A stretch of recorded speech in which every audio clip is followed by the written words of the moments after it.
The hopes of Europeans and Latin Americans alike were heightened by headlines in 2019.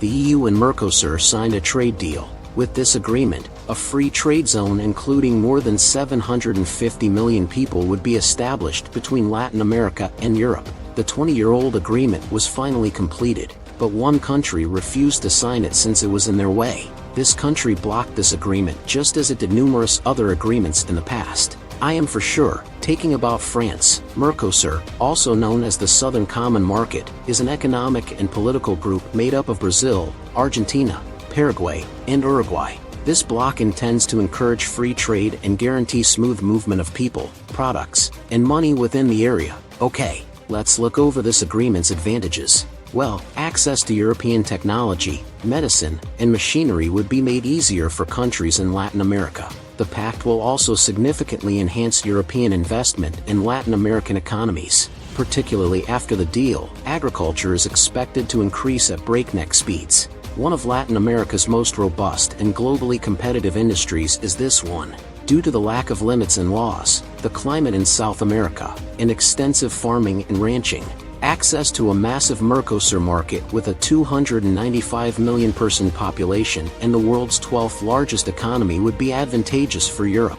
Brazil. The European Commission also mentions the elimination of trade barriers, which would make it simpler for European businesses to sell products and services worldwide and help businesses stay competitive around the world. Industry-wise, the EU would greatly benefit from the removal of tariffs on machinery, auto parts, chemicals, and pharmaceuticals. Due to the fact that they export these items, countries like Germany are ardent supporters of this agreement. In addition to this, the Mercosur agreement may help the EU most in terms of reforming the agricultural industry. You see, the European Union has an agricultural strategy known as that uses support and subsidies to try to guarantee the safety of European farmers and supply food security for the continent. The issue is that it presently consumes 40% of the EU budget. Therefore, by opening up the agriculture sector, the EU wants to progressively regain the 40% used on an annual basis. If this deal hadn't stalled. Additionally, the food crisis caused by the war between Russia and Ukraine may have been prevented.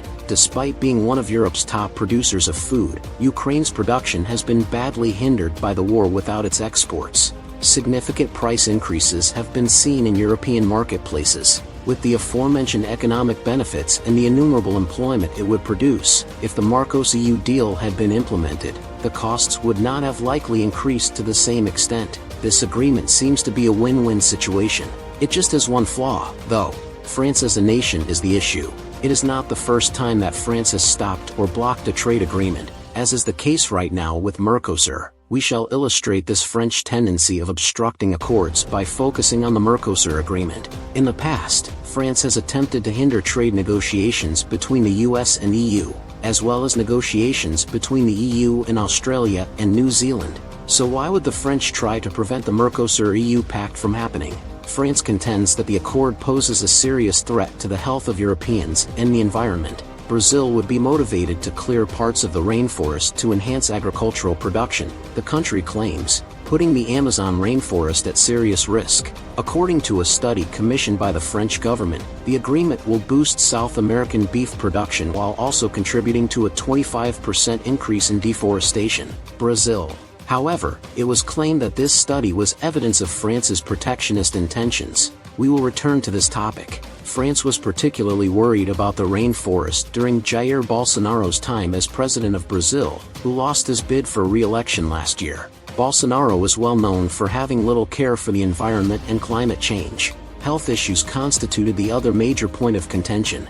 France said that the use of antibiotics, growth hormones, and a lack of infection control and cost of farms constituted a serious threat to European consumers. The environment are also admirable enough. However, some odd patterns in France's political climate suggest that trade agreements are being hampered for more egotistical reasons. Trade agreements are consistently being obstructed and delayed, which reveals an odd pattern.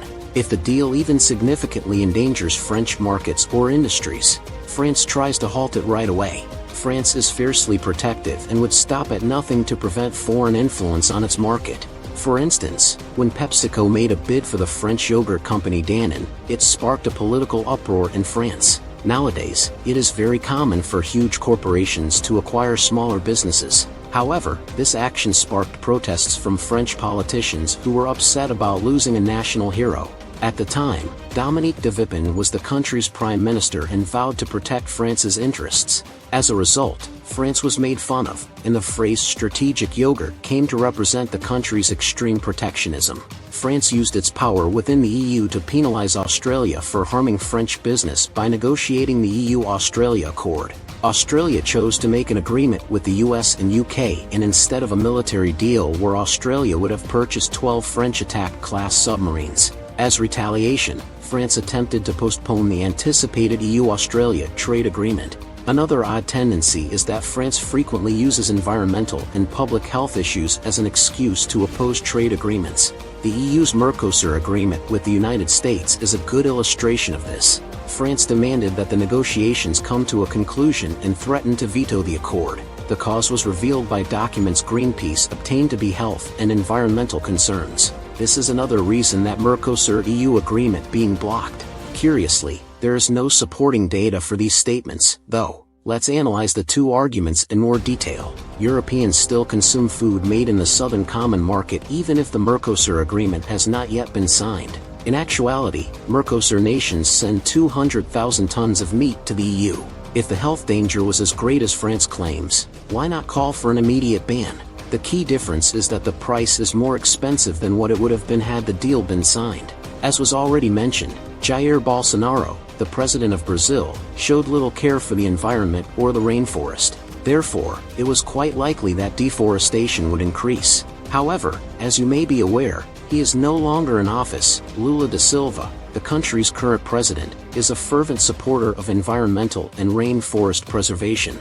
In fact, he even vowed to work towards achieving zero deforestation in 2022 while reviving a $1 billion fund for the Amazon and the environment during a climate summit in Egypt. Each of these, despite the fact that the deal with Mercosur already included portions devoted to preserving the ecology and the rainforest, not to mention need for health commitments. All of this information can be obtained on the European Commission website. But despite everything, the French stood their ground. When visiting Brazil, Oliver Becht, France's junior minister for foreign trade, warned reporters in July that the contract shouldn't be finalized quickly.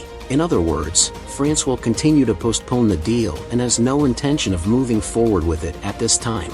If the previously mentioned protectionism, which is really strong in France, is not the primary factor, then it comes down to arguments about the environment and health concerns. With this agreement, French farmers are particularly at risk from cattle and other food imports from Mercosur countries. According to a French news report, farmers are quite worried about the lifting of tariffs on imported beef from Latin America because they claim French farmers can't compete with their prices and that the market is unfairly treated. This aspect of unfair competition results from farmers in Mercosur being able to use additives like specific growth hormones and pesticides that are prohibited in Europe.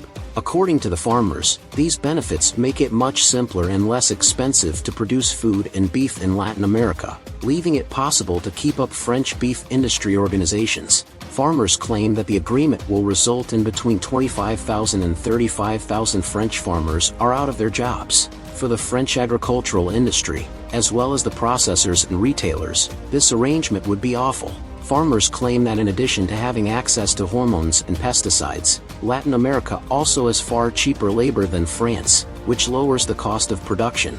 As a result, requests and pressure are made to the French government to delay or cancel the agreement. Even though France frequently obstructs agreements that benefit entire continents, priorities should be re-evaluated despite France's obstruction.